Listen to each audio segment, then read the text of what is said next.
It's no surprise that the children who attend Capitol Elementary enjoy going to school. This brightly colored, sparkling new building, minutes from downtown Phoenix, is a flexible learning environment with spacious classrooms. Instruction here features hands-on cooperative learning with an emphasis on literacy and social-emotional growth. How do you think Lisa and Corduroy feel now? In the happy. Good answer.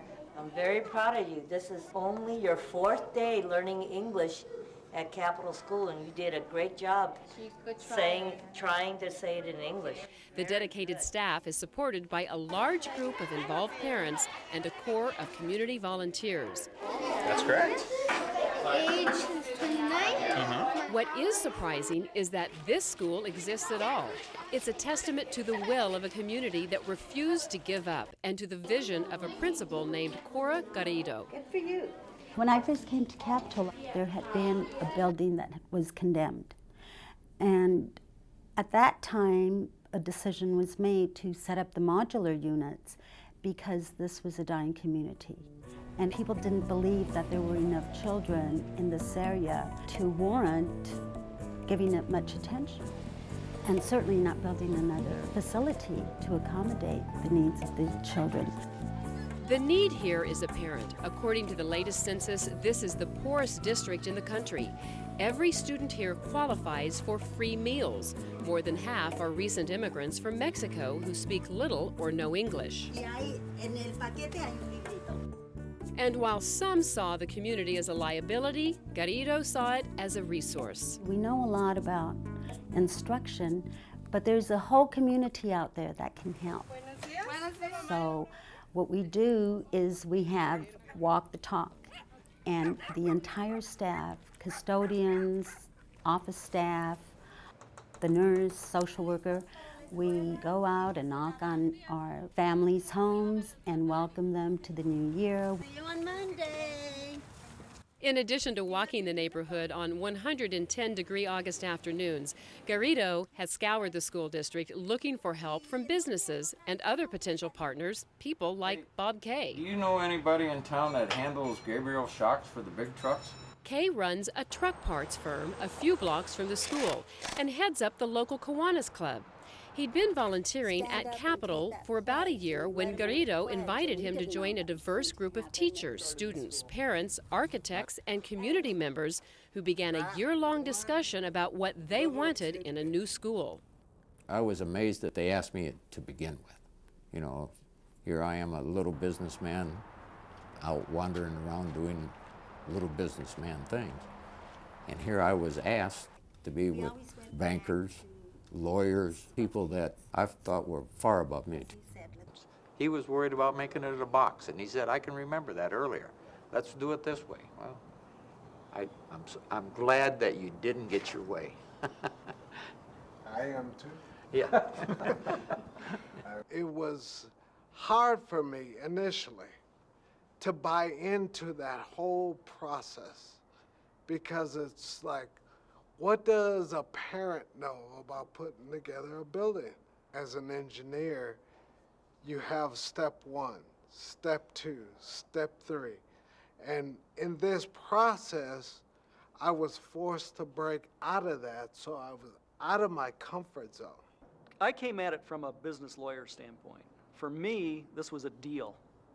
And My gosh, you know, you used to have to think about 60 people, all with different attitudes and different ideas and things. And the most important thing is they worked as a group. We stayed focused on children. Right. It wasn't about what Cora, what Fred, what Greg, what any adult wanted. It was what was for children. Ultimately, the new school design grew out of Capitol's commitment to cooperative, project-based learning. In a quiet buddy buzz voice, describe your carrot seeds.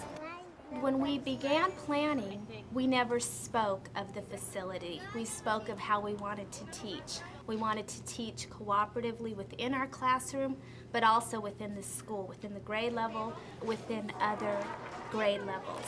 So when we decided how we wanted to teach, then the building just sort of evolved. You put them in the order of size.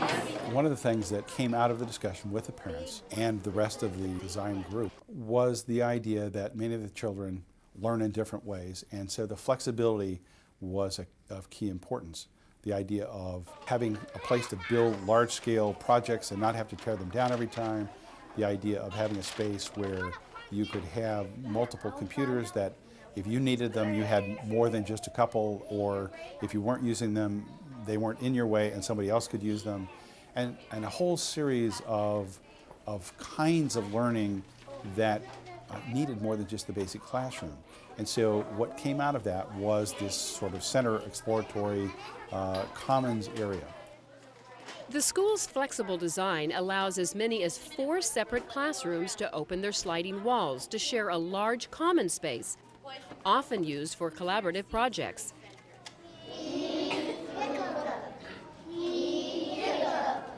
At this school, the curriculum is focused on literacy, which is delivered through a program called Success for All.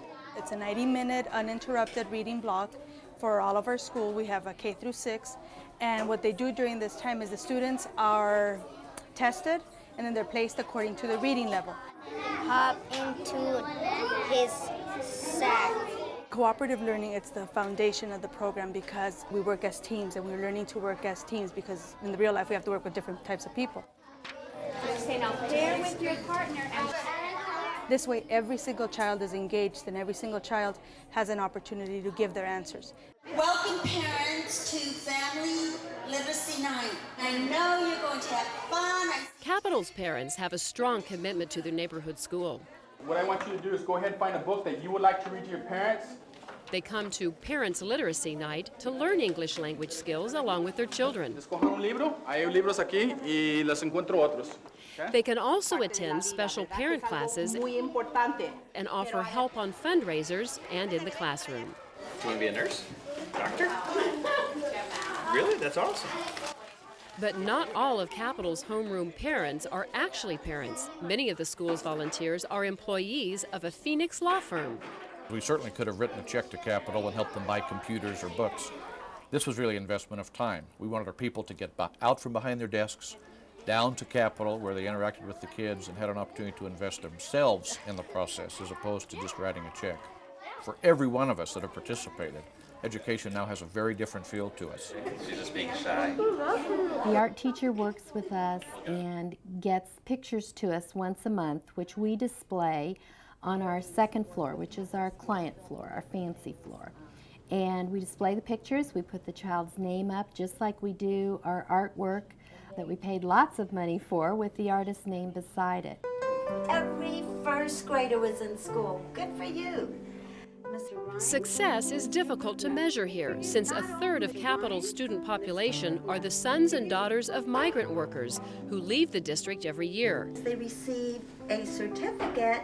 But Garrido points to improved test scores and the school's nearly perfect attendance record as measures of the dedication of parents, teachers, community members, and students. That's a 5th grade class. Efforts that are recognized in the awarding of certificates and T-shirts to these terrific kids. You can see this morning those little kids just beam. I hope that we're making a positive difference in their lives. And I think we are. If we save one, that's one that we don't have to worry about. We save 2. What a miraculous thing that we've done.